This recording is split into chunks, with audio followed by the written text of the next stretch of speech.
வாழ்வில் வார்த்தை ஊழியங்கள் வழங்கும் இன்றைக்கான இறை வார்த்தை. இயேசு கிறிஸ்துவின் இணையற்ற நாமத்தில் இந்த காலை வேளையிலே மகிழ்ச்சியோடு உங்களை வாழ்த்துகிறேன். இன்றைக்கான இறை வார்த்தை நிகழ்ச்சியில் ஒரு மிஷனரியின் வாழ்க்கை வரலாறை தியானிக்கலாம். தனது சிறு வயதிலேயே பேச்சாற்றல் கொண்ட அந்த சிறுவன் கிறிஸ்துவை பற்றி பேச வேண்டும் என தன் வாலிப வயதில் ஆசைப்பட்டான். தன்னுடைய 20வது வயதில் 6 வாரங்கள் மிஷனரி பணியை நேரடியாக செய்தான். தென் அமெரிக்காவில் ஊழியம் செய்ய வேண்டும் என்ற தரிசனத்தை அவன் பெற்றான். அப்பொழுது ஹியூவராணி என்ற பழங்குடியினரை குறித்து கேள்விப்பட்டான். இவர்கள் மிகவும் கொடூரமானவர்கள். எனவே இவர்கள் ஆக்கா என அழைக்கப்பட்டார்கள். இவர்கள் ஈக்குவடார் நாட்டின் அடர்ந்த காட்டுப்பகுதியில் வாழ்ந்து வந்தார்கள். நான் ஆண்டவருக்காக தன்னலமற்ற வாழ்க்கை வாழ்வதற்கு எனது ஆற்றல் மற்றும் வலிமை அனைத்தையும் அர்ப்பணிக்கிறேன். இது ஒன்றே என் வாஞ்சை என்று முழங்கின ஜிம் எலியட் தான் அந்த வாலிபன்.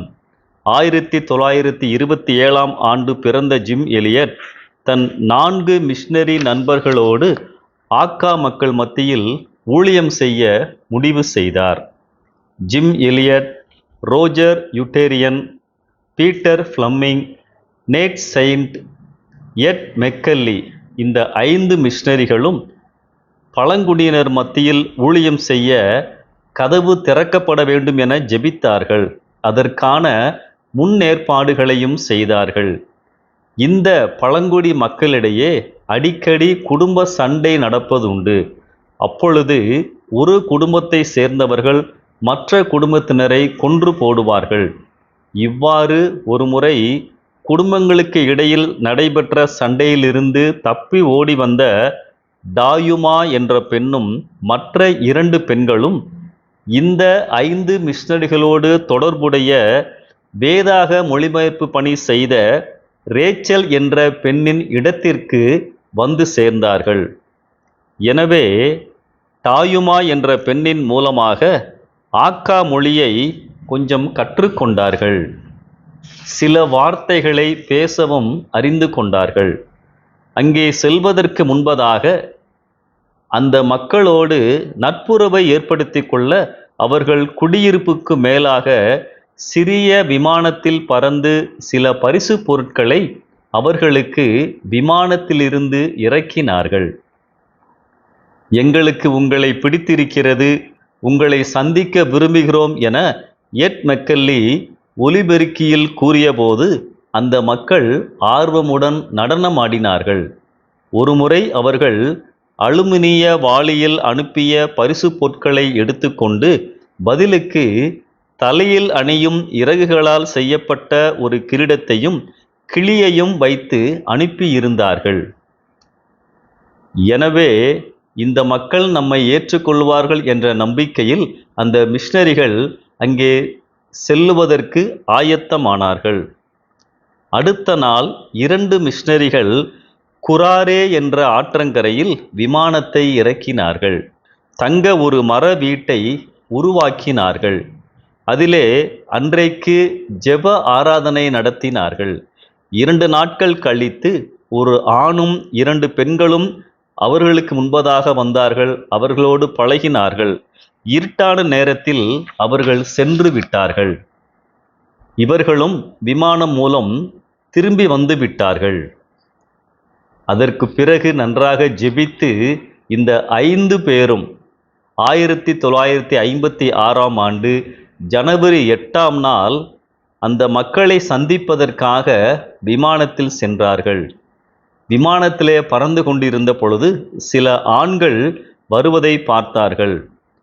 12:35 மணிக்கு வயர்லெஸ் கருவி மூலம் தங்கள் மனைவிமார்களுக்கு இந்த மகிழ்ச்சியான செய்தியை அறிவித்தார்கள்.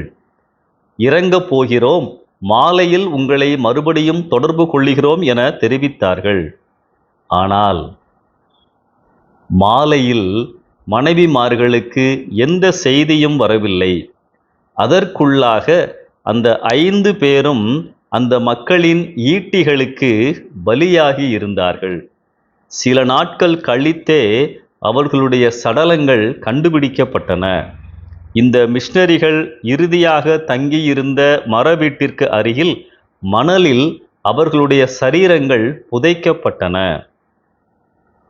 அடுத்த நாள் விமானம் மூலம் அந்த இடத்தின் மேலாக மனைவிமார்கள் அழைத்து செல்லப்பட்ட பொழுது விமானத்தில் இருந்தபடியே அவர்களுடைய கல்லறைகளை பார்த்தார்கள்.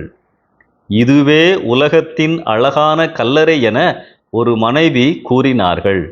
அந்த விமானம் அந்த இடத்தை சுற்றி வந்தபோது அவர்கள் 2 கொரிந்தியர் 5ஆம் அதிகாரத்தை வாசித்தார்கள். விமானத்திலேயே முழங்கால் படியிட்டு தங்கள் அன்புக்குரியவர்களை ஆண்டவரின் கரங்களில் ஒப்பு கொடுத்தார்கள்.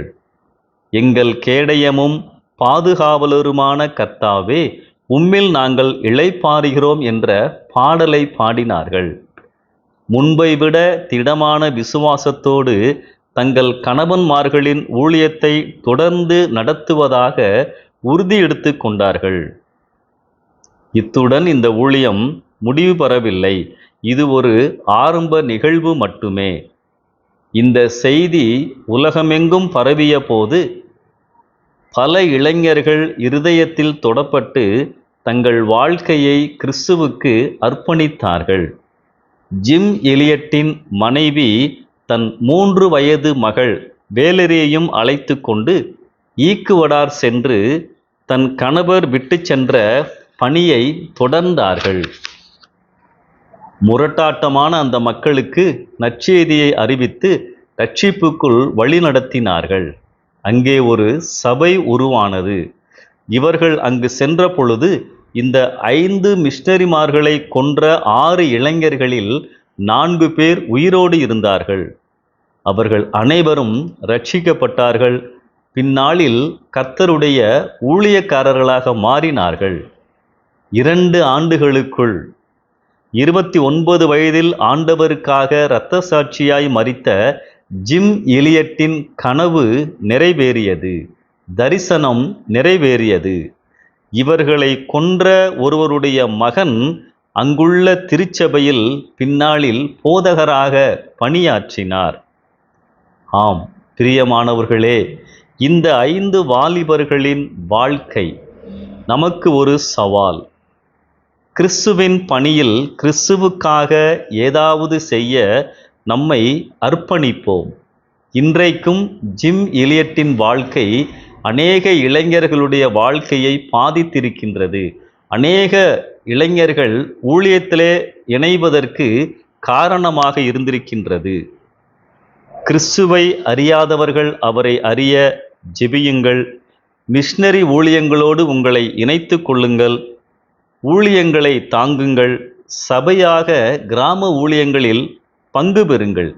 எப்படியாவது எந்த விதத்திலாவது ஆண்டவருக்காக நான் பயன்பட்டு கொண்டே இருப்பேன் என தீர்மானம் செய்யுங்கள்.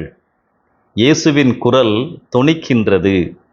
உனக்காக நான் மரித்தேனே, எனக்காக நீ என்ன செய்தாய்? இந்த சிந்தனையோடு இந்த நாளை ஆரம்பிப்போம். கர்த்தர் உங்களை ஆசீர்வதிப்பாராக. ஆமென்.